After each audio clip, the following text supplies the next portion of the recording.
Hey everyone, and welcome back. Today is Monday, and you know what that means. We have a whole week ahead of us filled with learning, growth, and some fun stuff. Speaking of fun stuff, we got that planned today. We're going to be making a super cool flower creation. Oh yes, I love it. I'm excited, and I hope you are too. But before we can jump into what we will be creating today, we have to first talk about our riddle. I mean, come on, guys. You know what we do around here. Today, our riddle is, what starts with T and ends with T and has T in it? All right. As always, at the end of the video, I will check back in to see if you figured it out, and I'm sure you will. So, let's move on to creating something super cool. For our activity today, we are going to be creating something super cool. Something that never dies and you don't have to worry about it. In fact, it is a fake flower bouquet. So don't worry about watering it. It'll just be pretty forever. So what are we going to need to make this creation a reality? A few things. So make sure you have your ears open. We are going to need an old toilet paper or paper towel roll. We're going to make it pretty. You can do whatever design you want on it. You don't have to follow what I do. Disclaimer for everything I create. Put your own spin on it. What else are we gonna need? Some construction paper. I have a few pieces because I wanna have colors to choose from. Now, what are some other things? Scissors. When we use our scissors, we have to get permission. And if we're using them, make sure we're using them safely. Carrying them with the blade down. Making sure that we're not cutting anything that we're not supposed to cut. All right, there's only a few more things we need. We need either glue or tape, something just sticky to hold it together, and finally, some crayons. Now, if you guys don't have crayons, any other art supply will do. I'm just gonna use this. So, now that we know what we need, let's get to it. All right, so we're ready for our first step, decorating our toilet paper roll. So, here it is. How are we gonna spruce it up? I don't know, that's up to you. I've already done one that looks like this. I like it. It's casual, it's cute, it's like earth tones, very much my aesthetic, but we're not talking about my aesthetic, we're talking about creating something that fits your energy, your vibe. So I'm gonna do something probably a little bit more crazy, a little less simple. So let's see. Let's get both of these done and I'll meet you back here. I'll show you exactly what I've done with the toilet paper rolls at the end, so it's more of a surprise. For now, we've got some stems to cut. So you're going to want to hold your paper landscape or hot dog style. We're going to be cutting up this way to make our stems because we don't really need stems this big. Unless you have a paper towel roll and you're able to support that much paper without it kind of bending over and being too weak. Because paper isn't that strong. If we make the stems really big and then put a lot of weight at the top, they're gonna droop and they're gonna look like sad flowers. And that's not what we want, right? No. So what I'm going to do is I have two sheets of green paper here. One's a darker tone, one is a lighter tone. I'm gonna just cut a few strips and I'm gonna cut them then in half. So stick with me, we're gonna cut them now.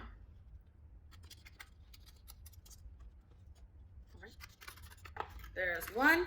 I'm gonna go do a few more and I'll show you exactly what I mean. While we have our green paper here, we should probably go ahead and cut some leaves out as well. Also, if you want to create any other pieces of floral swag, so something that isn't a flower, maybe just a nice little branch of leaves and it's just really cute and fun and it doesn't have to be a flower, super colorful, go ahead and do that now.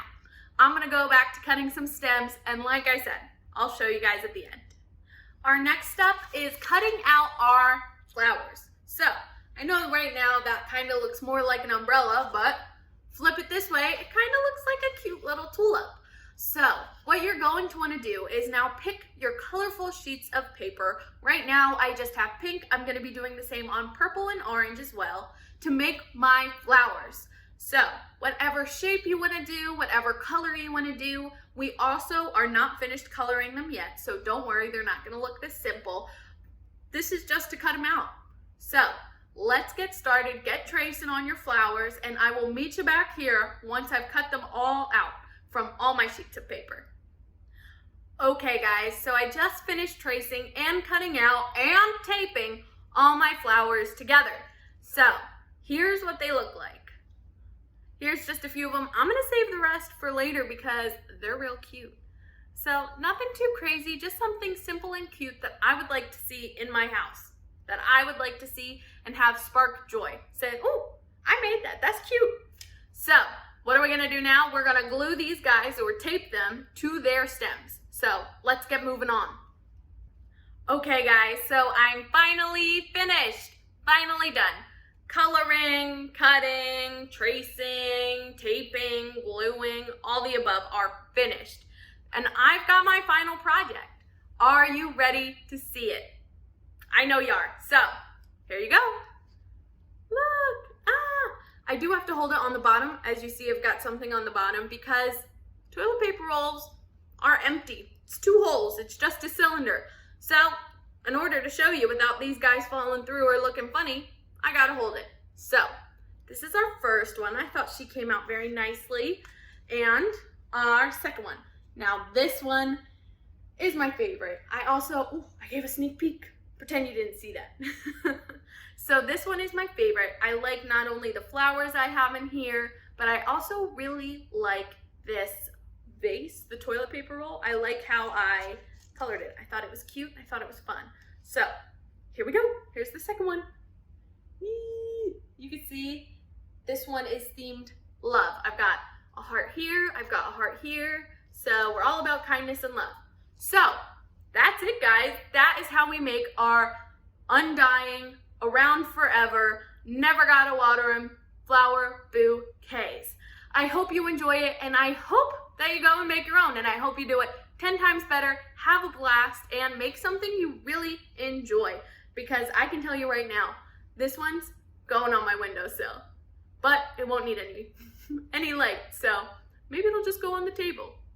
Anyways, it's all up to you guys. Good luck creating.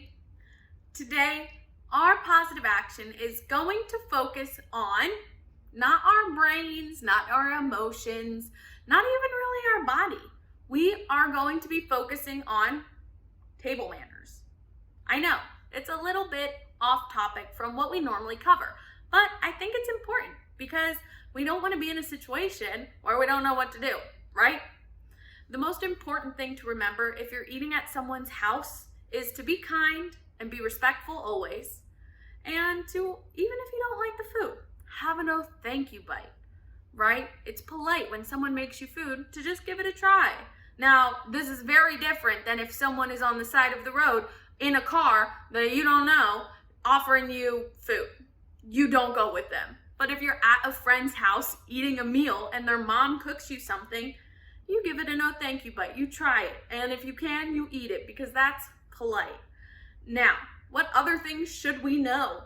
We should know maybe not to chew with our mouth open or talk with our mouth full of food because nobody wants to see the food post-eaten, right? Ugh. I know I don't. And some other things that are important to remember are just to put your napkin on your lap.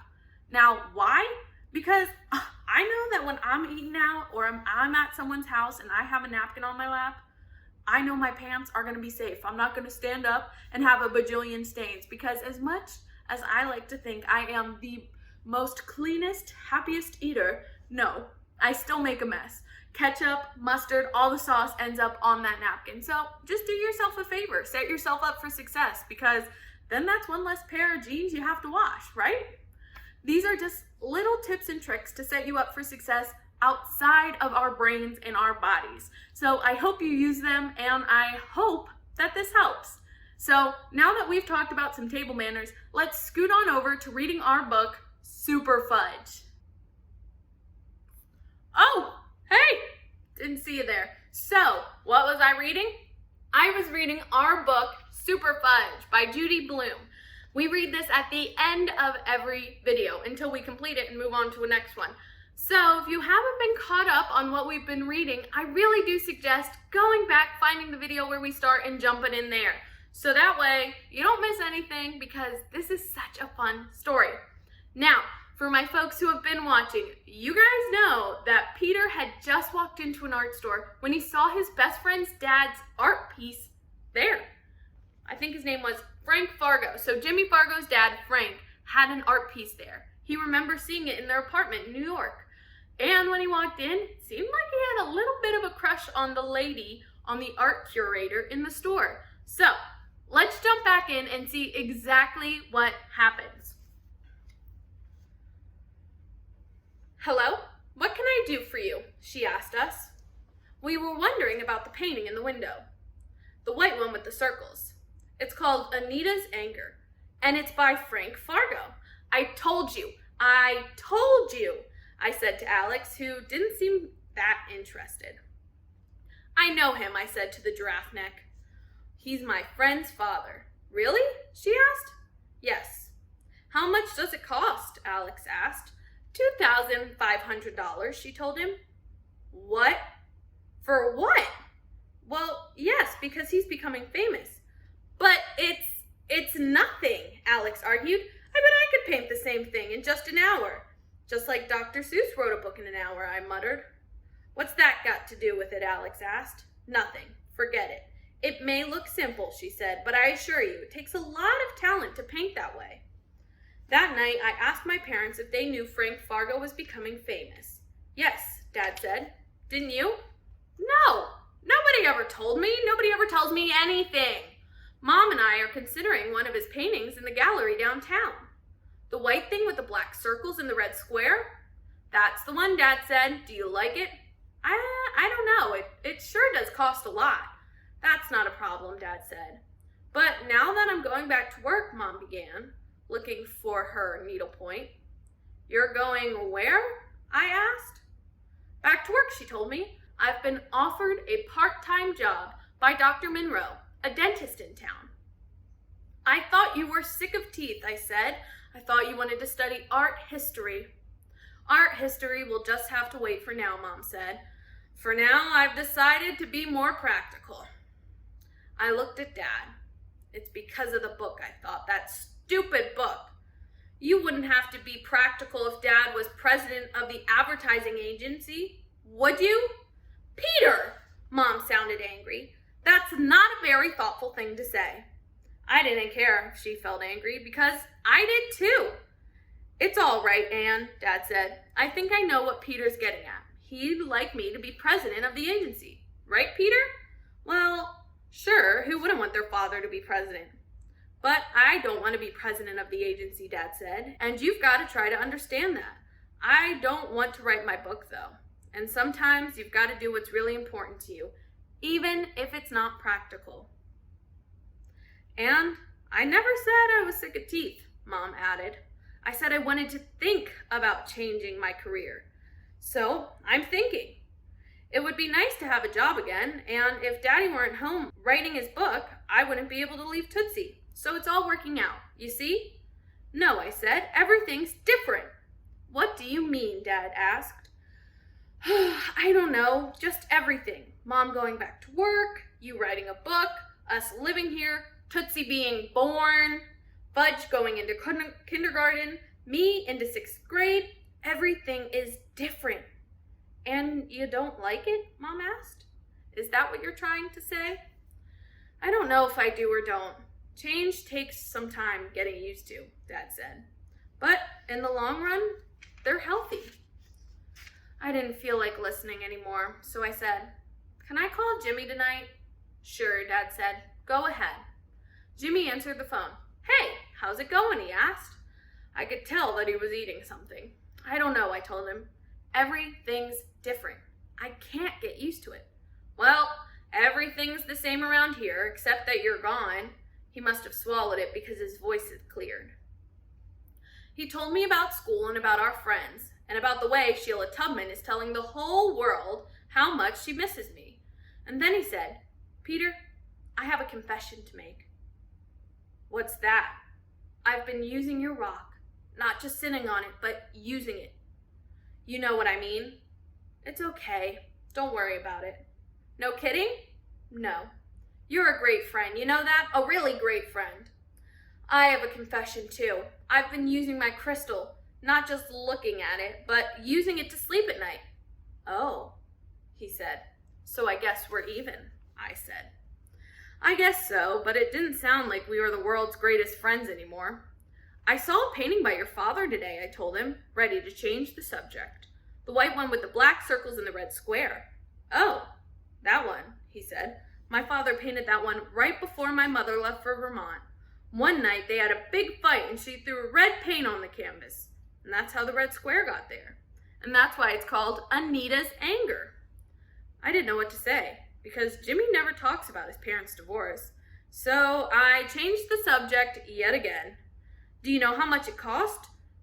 $2,500.